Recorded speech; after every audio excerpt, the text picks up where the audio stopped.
What's going on, guys? Let me tell you something right now. If you guys are looking to keep your home, skin, hair smelling fresh and clean, then you need pound for pound the best fragrance products in the world, and that is Ash Kickin'. I'm talking about everything you need to create a comfortable home living environment and create a comfortable space for entertaining. You need Ash Kickin'. Pound for pound the best incense burners in the world, home fragrance products, and health and beauty products. Go to ashkickin.com. Put in this promo code DBN317 and you'll get 10% off of all your orders. Hi, you're watching DONTAE'S Boxing Nation.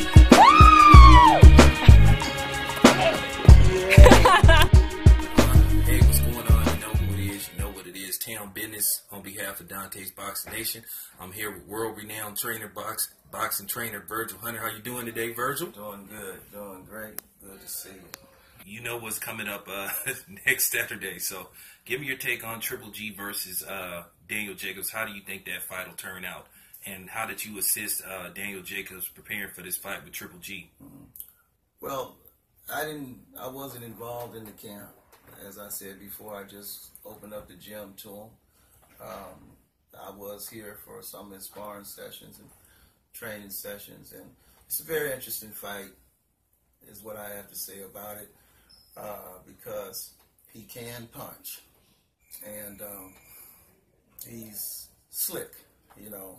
In other words, he's got some things that, you know, Triple G hasn't seen yet. On the other end, as far as the defensive end, it's how he handles the pressure, because he knows the pressure is going to come. So if he can handle the pressure and stay calm under fire, I give him a great chance, because he's able to sneak in power shots.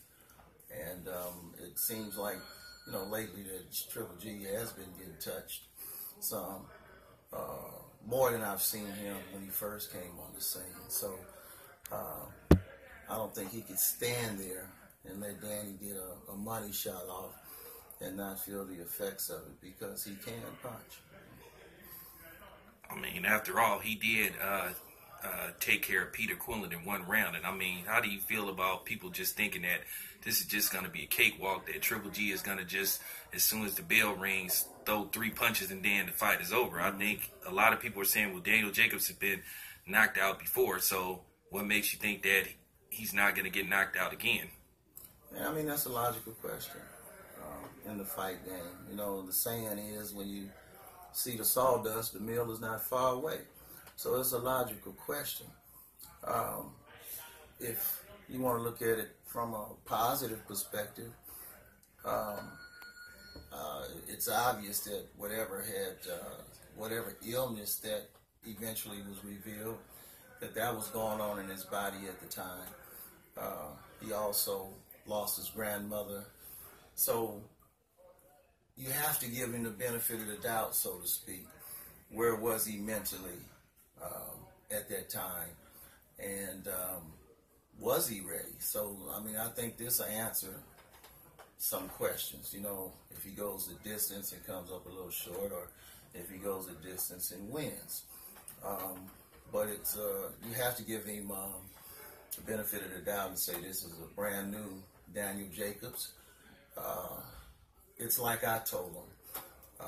We were talking one day, and he says, asked me, what did he need, you know, to be successful in the fight? And I told him, I says, from a coach's perspective, it's not so much of what you need, it's about what a coach would want. I said, I would want that Danny Jacobs that was sick and was still training, didn't know what was wrong with him. I would want the Danny Jacobs, before he found out what was wrong with him, he had to crawl to open the door. I would want the Danny Jacobs that the doctor told his girlfriend if he got here 2 days later, he wouldn't make it.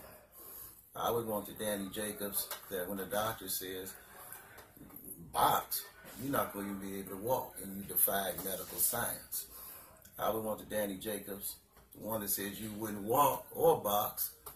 Again, you boxing and you boxing at your best, you defied medical science.